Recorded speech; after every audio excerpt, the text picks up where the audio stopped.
जी अस्सलाम वालेकुम नाजरीन, कैसे हैं आप। तीन बड़ी खबरें हैं। पहली है तहरीक इंसाफ के नए चेयरमैन बैरिस्टर गौहर कौन हैं, कैसे आए हैं, पीटीआई में कैसे लॉन्च हुए हैं, नवाज शरीफ आगे क्या करने जा रहे हैं, इनका अगला प्लान क्या है, और इमरान खान से मुलाकातें हो भी रही हैं या नहीं, और हो रही हैं और उनका इमरान खान को क्या फ़ायदा है, और जनरल नदीम अंजुम और जनरल आसम मुनीर इस वक्त क्या कर रहे हैं, उनकी क्या स्ट्रेटजी है पाकिस्तान के फ्यूचर के लिए और पाकिस्तान की सिक्योरिटी के लिए। सबसे पहले बैरिस्टर गौहर की तरफ आते हैं। इमरान खान के पास बैरिस्टर गौहर ठीक आज से 9 माह पहले इनकी जो वकला की टीम है उसमें शामिल किए गए। मज़े की बात है, इसका सबसे पहले जो पता था सहाफ़ियों में, मैं बड़े वसूख से कह रहा हूँ, इमरान रियाज को मालूम था कि बैरिस्टर गौहर कौन है, ये कैसे पीटीआई की वकला टीम में लॉन्च हुए हैं, ये इमरान रियाज को सबसे पहले पता था। और ख़बर भी इमरान रियाज ने ही दी थी थ्रू ट्विटर। और अब असल चीज़ ये है कि इमरान खान से पीटीआई की चेयरमैनशिप छीन कर बैरिस्टर गौहर को पीटीआई का चेयरमैन क्यों बनाया गया है। अब देखें, एक साइड पे सेनेटर हुमायूं महमद हैं, अली ज़फ़र हैं, फिर इमरान खान के अपने भांजे थे, सैफुल्लाह नियाज़ी थे, फिर बुशरा बीबी थी, अलीमा खान थी, हामिद खान थे। ये बड़े चेहरे थे जिनकी मौजूदगी में बैरिस्टर गौहर को तरजीह दी गई। बैरिस्टर गौहर एक नौवारस शख्सियत थे पीटीआई में, जबकि जो सीनियर पीटीआई के लोग थे, अली मोहम्मद का नाम बड़ा सीनियर तरीन लोगों में शुमार होते हैं पीटीआई के, लेकिन इन सब लोगों पर इमरान खान ने बैरिस्टर गौहर को तरजीह क्यों दी, ये बहुत बड़ा और $1 मिलियन का क्वेश्चन है। बैरिस्टर गौहर बुनियादी तौर पे पीपल्स पार्टी के बंदे हैं और इनको इमरान खान की वकला टीम में लॉन्च कराया, मुतारफ़ कराया एतज़ाज़ अहसन ने, और एतज़ाज़ अहसन के ज़रिए ये बंदा पीटीआई की वकला टीम में भिजवाया मलक रियाज ने। ये प्लानिंग की गई आहिस्ता आहिस्ता। आपको पता है ना कि जब किसी ने खड्डा खोदना हो ना, तो वो आहिस्ता आहिस्ता, समझदार आदमी आहिस्ता आहिस्ता खड्डा खोदता। वो स्पीड के साथ खड्डा खोदेगा तो थक जाएगा, खड्डा पूरा नहीं खोदा जाएगा। और पीटीआई का खड्डा आहिस्ता आहिस्ता खोदा गया है और बैरिस्टर गौहर जो है इस खड्डे पर बाकायदा अब पीटीआई की लाश को दफन करके ऊपर स्लैपें डाल के और मिट्टी डालेंगे, फिर प्लस्तर कर देंगे ऊपर से। बैरिस्टर गौहर का बुनियादी तौर पे एजेंडा यही है। आपको पता है, अगर किसी भी पॉलिटिकल पार्टी का, बड़ी पार्टी का चेयरमैन, सरबरा एक ऐसे बंदे को बनाया जाए जिसका उस जमात से कोई दूर तक तल्लक न हो, जिसकी कोई पॉलिटिकल वर्थ ना हो, जिसको उस पार्टी के वोटर सपोर्टर मदा ना जानते हों, और उनको इन सब लोगों पर मुसल्लत कर दिया जाए। सबसे बड़ी बात है कि पीटीआई के जो मेन सरकर्दा लोग थे, कुछ जो जेलों में हैं, जो बाहर हैं, जो 9 मई के वाक़यात की मज़म्मत कर चुके हैं, जो इनको बुरी चीज़ें समझते थे, वो सारे लोग अब बैरिस्टर गौहर को कैसे जवाबदेह होंगे, ये बहुत बड़ा क्वेश्चन मार्क है। इस वक्त तहरीक इंसाफ में जो ख़वातीन की लड़ाई चल रही है ना, इमरान की बहनों की और बुशरा बीबी की, इसमें 100% सच्चाई है, इसमें कोई दूसरी राय नहीं है। आपको पता है, बुशरा बीबी एक बड़ी शातिर, चालाक, होशियार बीबी है, इमरान खान की तरह बिल्कुल। और इमरान खान की जो बहनें हैं वो इतनी पब्लिक डीलिंग में नहीं है, सिर्फ अलीमा खान रही है पब्लिक डीलिंग वाली खातून, बाकी रानी जो हैं उज़्मा, वो इतना पब्लिक डीलिंग वाली ख़वातीन नहीं है। ठीक पिछले हफ्ते जब अलकादर ट्रस्ट केस की डैला जेल में समाअत हो रही थी, जज बशीर समाअत कर रहे थे, उस दिन बुशरा बीबी भी अदालत में मौजूद थी, इमरान खान की तीनों बहनें भी मौजूद थी।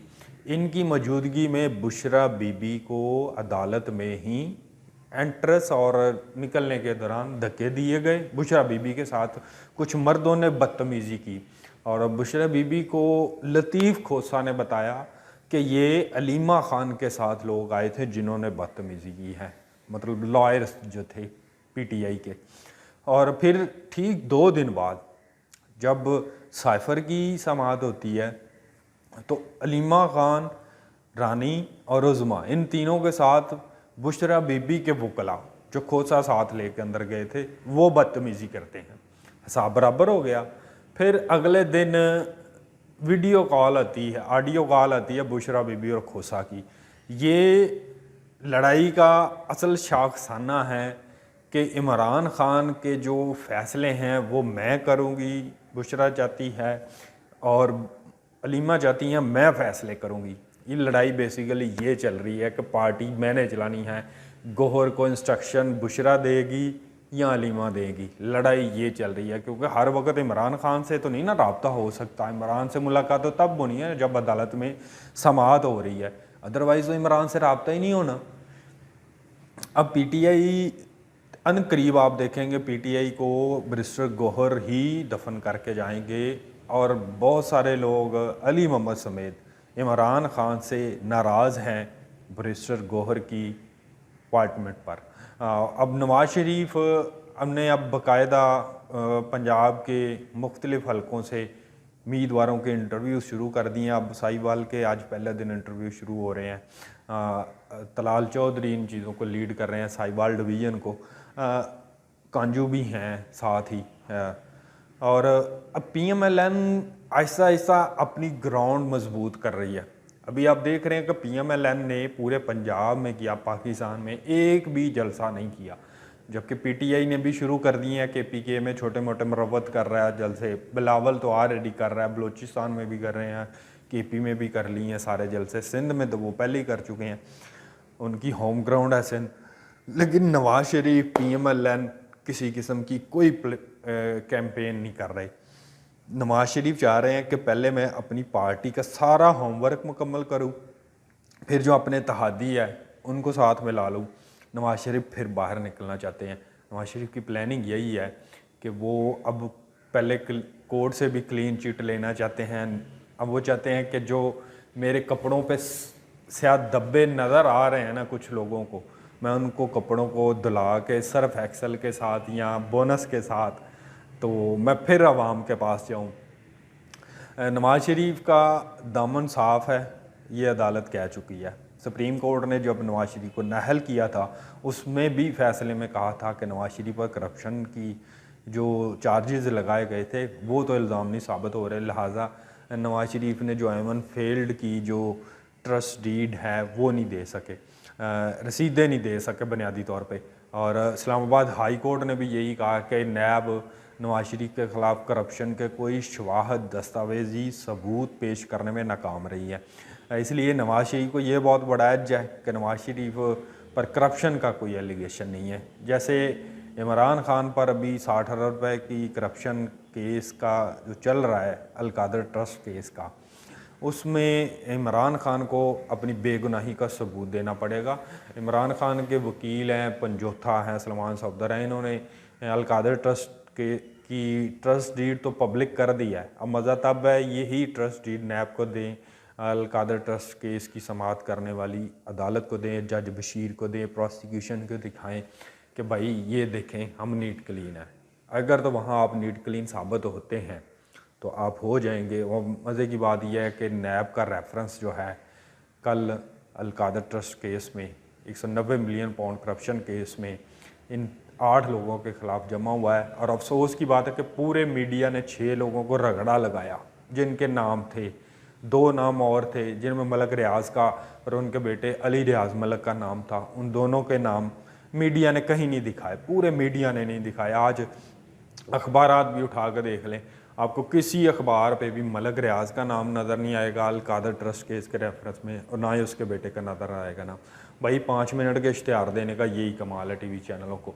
और अब जो एक और अहम ख़बर है, इस वक्त जनरल आसिम मुनीर और जनरल नदीम अंजम जो है आपका जो अफ़गानिस्तान वाला महाज है उसको अब क्लियर करने की कोशिश कर रहे हैं। इंडिया वाला तकरीबन आपका महाज क्लियर है, और जो आज़ाद कश्मीर वाला पूंछ सेक्टर वाला सारा एरिया था, नीलम वैली वाला, वो भी क्लियर है। अब अफ़गानिस्तान वाला जो क्लियर करना है ना एरिया, वो जनरल नदीम अंजम और जनरल आसम मुनीर के लिए बहुत बड़ा टास्क है, क्योंकि अब पाकिस्तान में जो दहशतगर्दी हो रही है ना बुनियादी तौर पे, वो अखवान ड्यूरन लाइन के राउंड अबाउट हो रही है। शुमाली वज़ीरिस्तान हो, KPK हो, ये ज़्यादातर ये इलाके निशाना बन रहे हैं अखवान दहशत गर्दों का। ये रिसेंटली भी जो धमाका हुआ है वो उसमें भी अखवान शहरी मुलव्वस था। अब बदकिस्मती ये है कि अखवान तालिबान जो हैं उनको अफ़गानिस्तान में गवर्नमेंट भी पाकिस्तान ने ही दिलवाई है। उनका मुआहदा भी आपको याद होगा, दोहा में जो मुआहदा हुआ था, मुल्ला अब्दुल गनी बरदर जो 8 साल कराची में पाकिस्तान की कैद में रहे, उनको दोहा में भेजकर ज़ल्म खलीलज़ाद के साथ मुआहदा कराया। और अब वही तालिबान पाकिस्तान पर हैवी होने की कोशिश कर रहे हैं। तालिबान पाकिस्तान के बच्चे थे, बच्चे हैं और बच्चे रहेंगे। ये गलत फहमी तालिबान अपने जहन से निकाल दें। अफ़गान तालिबान की मैं बात कर रहा हूँ कि वो पाकिस्तान पर हैवी होने की कोशिश करेंगे। बच्चे कभी भी बाप से बड़े नहीं हो सकते, ये जहन में रख लें तालिबान। जनरल नदीम अंजम और जनरल आसम मुनीर का मिशन यही है कि अब पाकिस्तान को आगे बढ़ना है। मैं ये नहीं कि मैं उन लोगों की टीसी कर रहा हूँ, मैं एक रियलिटी बयान कर रहा हूँ। जनरल आसम मुनीर पाकिस्तान की तारीख के पहले आर्मी चीफ हैं जिन्होंने पार्लियामेंट में खड़े होकर जमहूरियत पसंदों को, अवामी नुमाइंदों को आइन की गोल्डन जुबली पर मुबारकबाद दी और पार्लियामेंट में खड़े होकर कहा कि मुल्क का निज़ाम चलाना अवामी नुमाइंदों का अख्तियार है। फिर जनरल नदीम अंजम ने जो प्रेस कॉन्फ्रेंस की थी जनरल बाबर इफ्तिखार के साथ मिलकर, उन्होंने भी कहा था कि जमहूरियत अवाम का सर चश्मा है, फ़ौज पाकिस्तान के किसी किस्म के सियासी मामलात में मुदाखलत नहीं करेगी। मुझे तो इन बातों पर यकीन है भाई, मैं इन पर यकीन कर रहा हूँ, क्योंकि ये ओपनली बातें की गई हैं, पूरी दुनिया ने सुनी है। इससे पहले पाकिस्तान की तारीख में किसी DGISI, किसी आर्मी चीफ ने ये बातें नहीं की। ये बातें पहली मरतबा पाकिस्तान की तारीख में 2 बड़े जनरल्स ने पब्लिकली बातें की हैं। तो हमें चाहिए कि हम मुस्बत सोचें, नेगेटिव सोच से अब बाहर निकलें। ये नेगेटिव सोचने का काम है PTI का। PTI पूरी नहीं है नेगेटिव सोचने वाली, ये भी मैं आपको वाज़ह कर दूँ। PTI में चंद लोग हैं जिनका काम है नफ़रत, इंतशार और प्रोपोगंडा करना, और वही कुछ सादा लोग हैं वो उसको कैप्चर करते हैं उनके माइंड को, फिर वो समझते हैं ये सच है।